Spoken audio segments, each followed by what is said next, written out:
You're going to love this response I get from some callers when they call me asking if they have a valid case in a car accident matter, and I ask them, what injury did you suffer as a result of somebody else's carelessness?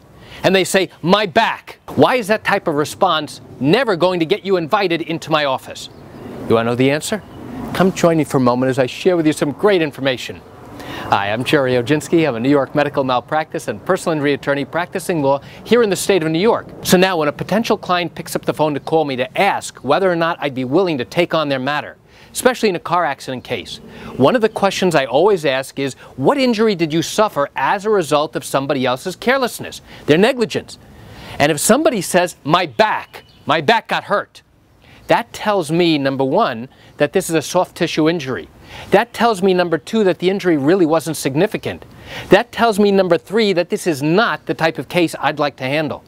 Now, in New York, there's a certain requirement that an injured victim, somebody in a car accident, has a certain level of injury. That's known as a threshold. If you cannot meet that threshold, that certain level of injury, your case will get dismissed the moment you bring that lawsuit. That's known as a motion for summary judgment. The defense will turn around, ask the judge to dismiss your case because your injuries don't meet that particular injury threshold. Now, what is the threshold? Well, there are 9 different factors and there are different permutations of them. But let me give you a great example. If you suffer a fracture, then that's considered a serious injury. If you suffer scarring, that's considered a serious injury. And there are other different definitions of what constitutes a serious injury here in the state of New York. But the moment a caller says, I hurt my back, that tells me, number one, that a doctor did not diagnose them with any particular condition. Yes, I recognize and I acknowledge and I understand that you now have back pain, and it may ultimately lead or turn into something later on.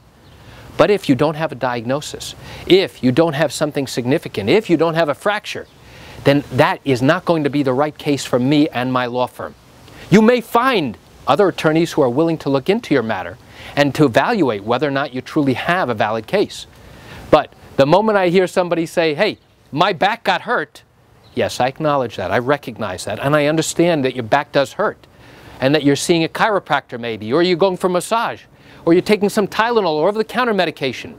But that's not enough, that's not sufficient enough for me as an attorney who handles these cases every day to take on your particular matter. So why do I share this great information with you? I share it with you just to give you an insight and an understanding into what goes on when a potential caller picks up the phone to call to ask whether or not they may have a valid case involving a car accident matter here in New York. You know, I realize you've got questions or concerns about your own particular matter. Well, if your matter did happen here in New York, and you're thinking about bringing a lawsuit, and you believe you have a serious injury, and you need your legal questions answered, what I encourage you to do is pick up the phone and call me. I can answer your legal questions. You know, there's something I do every single day, and I'd love to talk to you. You can reach me at 516-487-8207 or by email at Gerry, G-E-R-R-Y, at oginski-law.com. That's it for today's video. I'm Gerry Oginski. Have a wonderful day.